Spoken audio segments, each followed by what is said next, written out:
அவர் இங்கே சொல்வது அந்த மேடையிலேயே சொல்கிறார், நான் நண்பராக வந்திருக்கிறேன், அவருக்கு ஆலோசனை மட்டுமல்ல அவரோடு இருந்து அவருடைய வெற்றியை உறுதிப்படுத்துவதற்கு நான் உதவி செய்ய போகிறேன் என்று சொல்கிறாரே தவிர நான் வியூக வகுப்பாளராக ஒப்பந்தம் போட்டிருக்கிறேன் என்ற கருத்தை அவர் வெளிப்படுத்தவில்லை, அந்த கட்சியும் சொல்லவில்லை.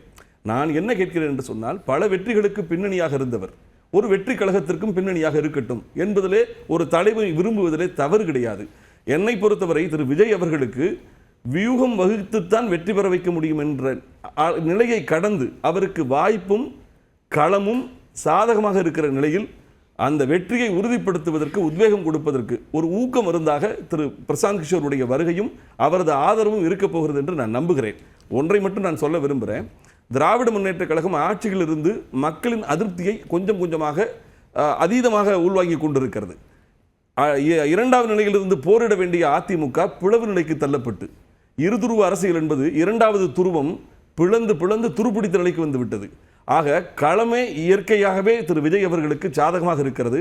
அவர் களத்திற்கு வந்து தமிழகத்தை ஒருமுறை சுற்றி வந்தால் எழுதி வைத்துக் கொள்ளுங்கள், புழுதி அடங்குவதற்கு 10 நாள் ஆகும். காரணம், புரட்சி தலைவருக்கு பிறகு, புரட்சி தலைவி அம்மாவுக்கு பிறகு ஒரு கரிஸ்மேட்டிக் லீடர், மக்கள் நேசிக்கக்கூடிய அந்த வசீகர தலைமை என்பது கொஞ்ச காலத்தில் ஒரு வறட்சியாக தமிழ்நாட்டில் இருந்தது.